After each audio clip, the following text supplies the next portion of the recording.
With reports indicating that Cody Rhodes is set to make his WWE return at WrestleMania in a few weeks, the one question left lingering remains: what's the real reason Cody left his plush employee status at AEW as an executive vice president for a role in WWE at the whims of Vince McMahon's inconsistent creative, and where Cody was last seen on the low end of the card as Stardust? Hey friendo, Steve here. Welcome back to Wrestle Juice. Today we're going to take a look at the real reason Cody Rhodes decided to sign with WWE and leave that plushy EVP job at AEW. First up, a disclaimer for those of you thinking you're going into this, this guy's got some insider gossip. This guy's got a direct line to the Rhodes household. Well, no, I don't. I'm just going to use a bunch of quotes and some common sense to figure out exactly why Cody signed with WWE. So feel free to leave and go check out another video if you thought that was going to be some sort of I'm not an insider. Come on, you guys should know this. Wrestle Juice doesn't have inside sources. I mean, I might go look at Wrestling News Now every once in a while and see what they have to say about the matter. But no, today I'm just going to sort of piece together all the pieces that are possible in this Cody Rhodes puzzle. And first up, I'm going to do you guys a favor. I'm going to save you guys some time in case you don't want to sit through the entire video.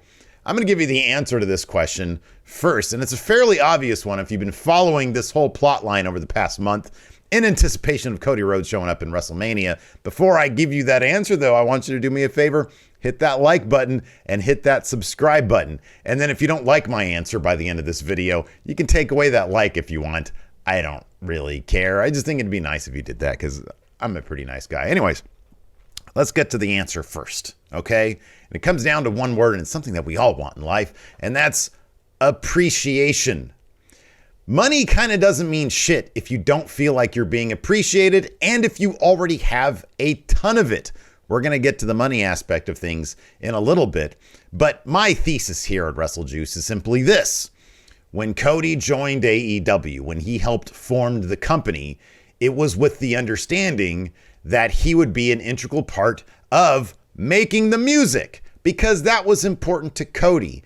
When he left WWE, remember, he requested his release back in 2016, and he had multiple tweets about wanting to, quote, make his own music. He had his own bucket list thing, and wrestler after Cody tried to follow his same template. We've even seen them create their own bucket lists and post them on social media. Well, Cody was, in fact, the first to do that. And when given the opportunity to begin AEW, seemed kind of obvious how all the pieces were fitting into place. The Young Bucks were going to be sort of doing the tag division thing. Kenny Omega looked to be taking over the women's division thing, and that would leave Cody probably guiding Tony Khan when it comes to everything else in the booking, including the men's singles division, of which Cody would be a part of. Tony Khan was a fan of wrestling, is a fan of wrestling, but it stands to reason, given that he didn't have any actual experience in the professional wrestling industry, that the actual nuts and bolts of telling stories in wrestling probably just was foreign to him. I wouldn't be able to, even as a fan of the stuff, I wouldn't be able to step right into a wrestling promotion and be like, okay, you do a move to him and then you're going to fall down. I wouldn't necessarily know how the actual nuts and bolts of booking shows go. So when the company started in 2019, it seemed obvious that he was bringing in these high-profile free agents for two reasons. Number one, because he needed big names. And number two, because he needed people who knew what they were doing. So that's where Cody Rhodes came in. By the time 2020 rolled around, according to Dave Meltzer, that wasn't the case anymore. Tony Khan had figured it out, probably thanks to the help of all those dudes, and was like, okay, wait, I kind of know how I want this stuff to go down. I'm wrestling guy. It's my company. I'm paying you guys. Now what I say is going to go, which sort of left Cody on the outside looking in. Then we get Cody Island. And that sort of brings us to where we are today, because Cody Island just wasn't sustainable. And then Tony Khan was able to book Cody how he saw fit. And Cody's probably like, I'm not making my music anymore. I'm making music for this billionaire kid who probably promised him stuff like creative control and a bunch of money, of which he probably made a bunch of money. And at that point, he's like, man, this is sort of running away from me. He wants to be appreciated. And it just seems, according to several people here, including Kenny Omega, which I'll get to in a bit, that stuff that Cody came to AEW for, mainly the ability to make his own music, was no longer there. At which point, if you're not being appreciated as humans with egos and pride, aren't you just sort of like, well, fuck you then. I'm going to go to this other place and become the biggest story. Because that's one thing to remember here. If you take a look at every wrestling video headline on YouTube or whatever, over the past month, every single day, every single week, what's it been? What's the latest on Cody Rhodes? At least we know that's the case over at Going In Raw, and that's the case everywhere else as well. What's the newest on Cody Rhodes? He has once again made himself the biggest story in professional wrestling for the month leading up to the biggest show in professional wrestling, WrestleMania. He's going to be the biggest question mark there at WrestleMania. What's Cody gonna do? He has brought that upon himself. Once again, he's made himself the bigger story. And seemingly everybody's gonna end up happier because of it, because Tony Khan seems perfectly happy now with AEW without Cody Rhodes, even though he wouldn't necessarily say that exactly publicly. He sort of said things around that. We're going to get that in a second. So over the weekend, Larson sent me this tweet from somebody on Twitter named Drain Bamager, hashtag free Mustafa Ali. I don't really know much about this account. It's got 5,000 follows, so good for them. So they screen capped an answer from like a question thread from PW Insider. And this was interesting. The question was this: do you think Cody inevitably signing with WWE has to do with setting his family up financially? Would he give up his creative power to get more money for his family and more stability? This was the answer from PW Insider. I've gotten this question a lot, and I just don't understand the thought process. As an EVP, he was reportedly getting over 7 figures in salary. Plus, he'd get benefits as an employee. On top of that, he got 2 TV gigs due to his association with AEW. It's not like he was making peanuts. I don't know this for a fact, but I would be very surprised if he's getting more money from WWE than he was getting in AEW. Even if it was a little more, $1 million plus to not have to be subject to WWE Creative, which he has hated in the past. No way I would jump back into that situation unless I had to. Well, PW Insider can't quite understand the obvious. To me, anyways. Let's talk about this first. Number one, money versus happiness. Cody Rhodes has tons of money. We know that. We see where he lives. We've seen the cars he drives. He has plenty of money. At a certain point, as Dean Ambrose, John Moxley, has pointed out numerous times, at a certain point, it's not about the money.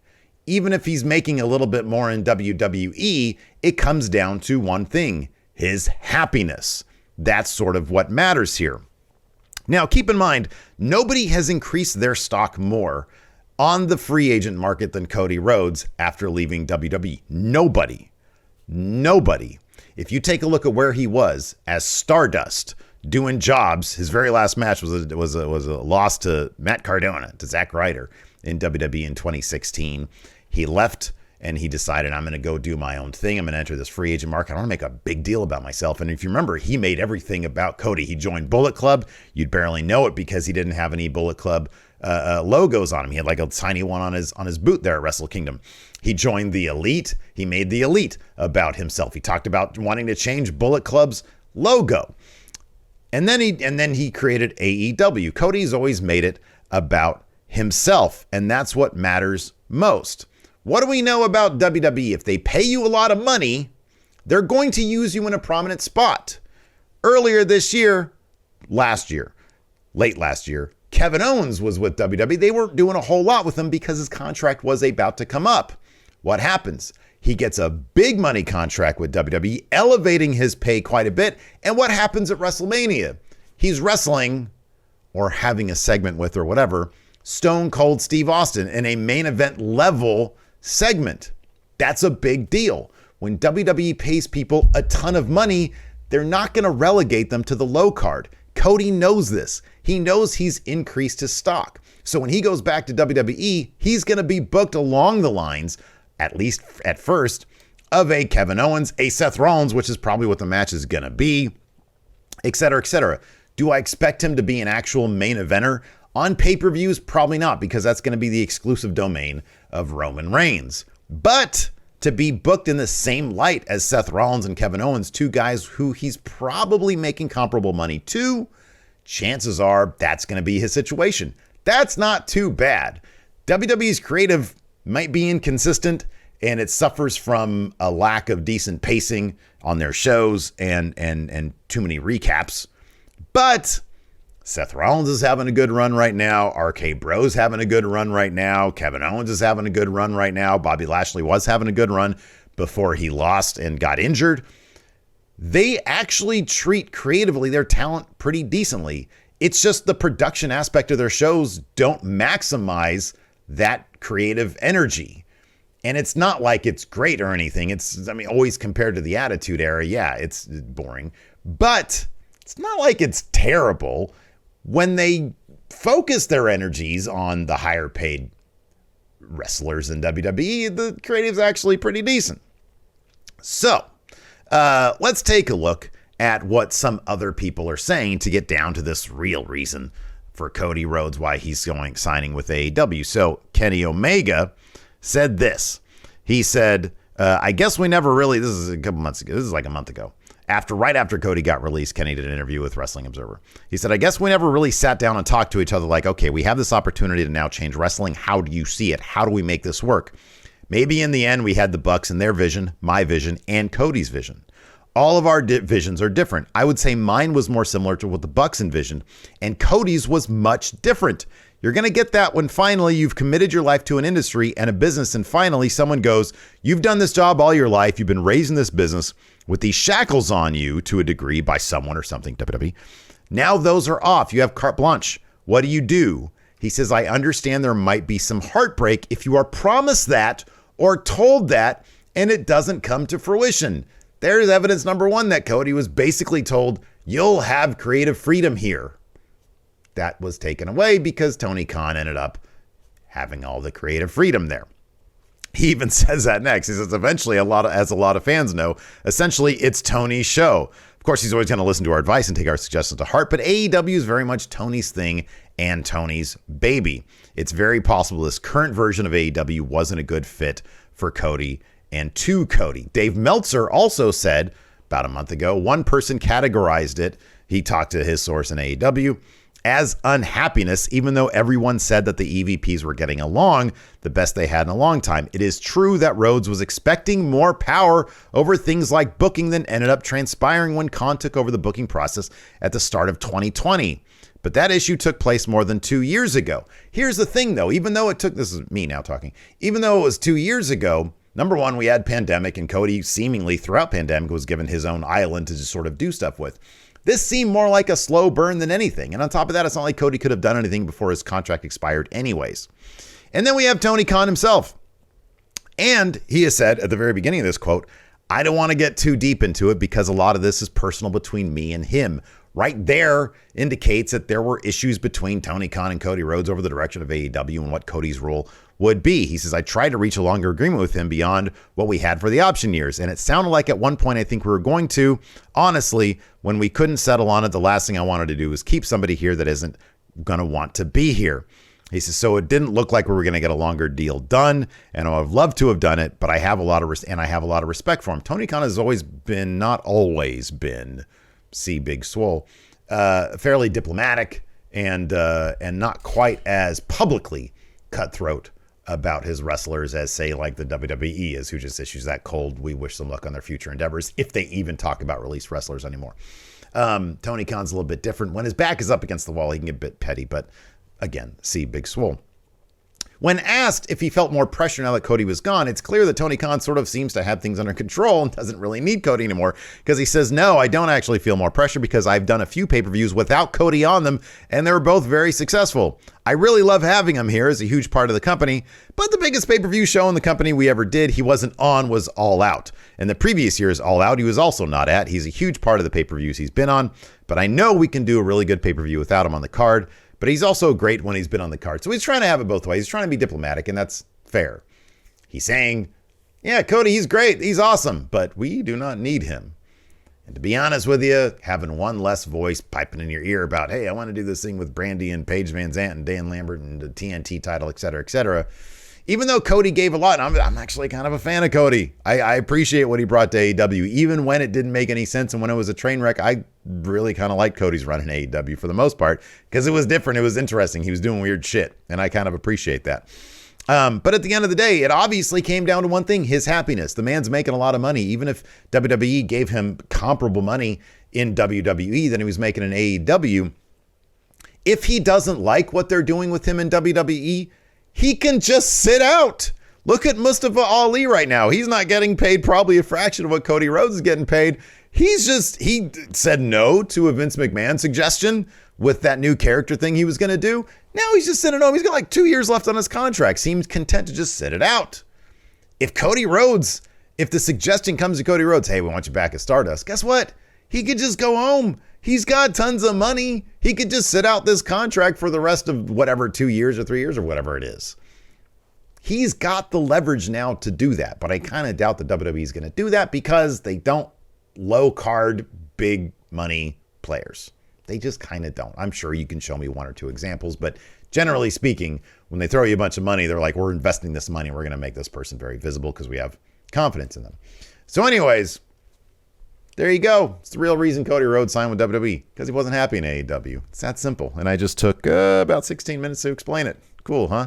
Anyways, let me know what you guys think about all this in the comments below. Let me know what you guys want to see from Cody in WWE. Are you excited about this? Do you not care? Are you sick of seeing his face on all of our wrestling thumbnails? Let me know, and check out one of these other videos over here. On Friday, I did another Ask Wrestle Juice where I answered the question.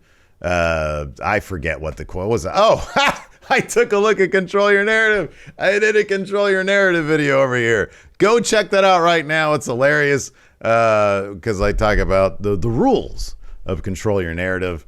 And then you can take a look also, if you want, at the My GM stuff that me and the Enforcer did over at the Friendo Club TV channel. Hopefully I'll see you at one of those videos.